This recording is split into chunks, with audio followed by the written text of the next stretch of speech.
ಮುಖ್ಯಮಂತ್ರಿಗಳಾದ ಸಿದ್ದರಾಮಯ್ಯ ಅವರು ಹಾಸನಾಂಬ ದೇವಿಯ ದರ್ಶನವನ್ನ ಪಡೆದರು. ಮುಜರಾಯಿ ಸಚಿವರಾದ ರಾಮಲಿಂಗಾರೆಡ್ಡಿ, ಕಂದಾಯ ಸಚಿವರು ಹಾಗೂ ಜಿಲ್ಲಾ ಉಸ್ತುವಾರಿ ಸಚಿವರಾದ ಕೃಷ್ಣ ಬೈರೇಗೌಡ, ಸಂಸದರಾದ ಶ್ರೇಯಸ್ ಎಂ ಪಟೇಲ್, ಕರ್ನಾಟಕ ರಾಜ್ಯ ಗೃಹ ಮಂಡಳಿ ಅಧ್ಯಕ್ಷರು ಹಾಗೂ ಶಾಸಕರಾದ ಕೆಎಂ ಶಿವಲಿಂಗೇಗೌಡ, ಜಿಲ್ಲಾಧಿಕಾರಿ ಲತಾ ಕುಮಾರಿ, ಜಿಲ್ಲಾ ಪೊಲೀಸ್ ವರಿಷ್ಠಾಧಿಕಾರಿ ಮೊಹಮ್ಮದ್ ಸುಚಿತಾ, ಜಿಲ್ಲಾ ಪಂಚಾಯತ್ ಮುಖ್ಯ ಕಾರ್ಯನಿರ್ವಾಹಕ ಅಧಿಕಾರಿ ಬಿಆರ್ ಪೂರ್ಣಿಮಾ ಮತ್ತಿತರರು ಈ ವೇಳೆ ಹಾಜರಿದ್ದರು.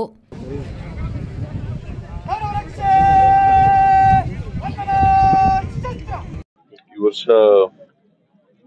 ಬಹಳ ಅಚ್ಚುಕಟ್ಟಾಗಿ ಮಾಡಿದ್ದಾರೆ. ನಮ್ಮ ಕೃಷ್ಣ ಬೈರೇಗೌಡ ಇಲ್ಲಿ ಬಂದಿರು. ಕೃಷ್ಣ ಬೈರೇಗೌಡ ನೀವು ಕರ್ಕ ಬನ್ನಿ, ಅಲ್ಲೇ ಇರ್ತಿತ್ತಂತೆ. ಅಲ್ಲಿ ರಶ್ ಇದೆ ಇವತ್ತು ಬಾರಿಯ. Krishna Byregowda district incharge minister ಆಗಿ ಒಳ್ಳೆ ಕೆಲಸ ಮಾಡಿದ್ದಾರೆ. ಶಿವಲಿಂಗೇಗೌಡ ಅವರೆಲ್ಲ ಇಲ್ಲಿ ನಮ್ಮ ಲೋಕಸಭಾ ಸದಸ್ಯರು, ಶ್ರೇಯಸ್ ಅವರೆಲ್ಲರೂ ಕೂಡ ನಮ್ಮ ಕಾರ್ಯಕರ್ತರೆಲ್ಲ ಅವರಿಗೆ ಸಾಥ್ ಕೊಟ್ಟಿದ್ದಾರೆ. ಸೊ ಚೆನ್ನಾಗಿದೆ. ಈ ಸರಿ ಹೆಚ್ಚು ಜನ ಭಕ್ತಾದಿಗಳು ಬಂದು ದರ್ಶನ ಮಾಡ್ತಾ ಇದ್ದಾರೆ.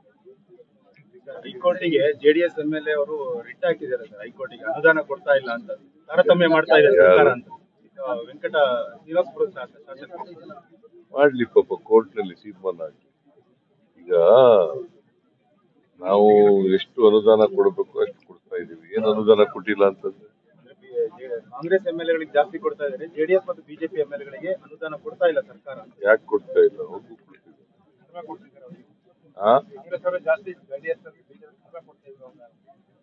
ಅವರಿಂದ ಕೊಟ್ಟಿದ್ರಂತ. ಅವ್ರ ಅಧಿಕಾರದಲ್ಲಿ ಇದ್ದಾಗ ಏನ್ ಸಮ್ಮಿಶ್ರ ಸರ್ಕಾರದಲ್ಲಿ ಎಷ್ಟು ಅನುದಾನ ಕೊಟ್ಟಿರುತ್ತೆ? ಈಗ ಬಿಜೆಪಿ ಅವರು ಎಷ್ಟು ಅನುದಾನ ಕೊಟ್ಟಿದ್ರು ಅಂತ ಸುಮ್ಮನೆ ಅಲ್ಲಿಗೆ ಸುಳ್ಳು ಆರೋಪಗಳನ್ನ ಮಾಡ್ಕೋಬಾರ್ದು.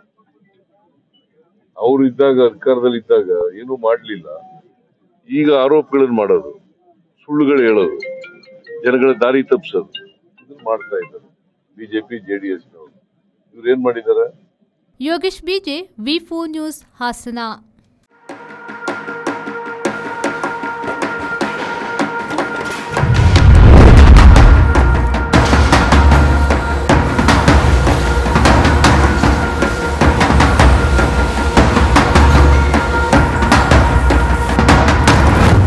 Friends Winner and Ply, Industrial Area, Baikampadi, Mangaluru.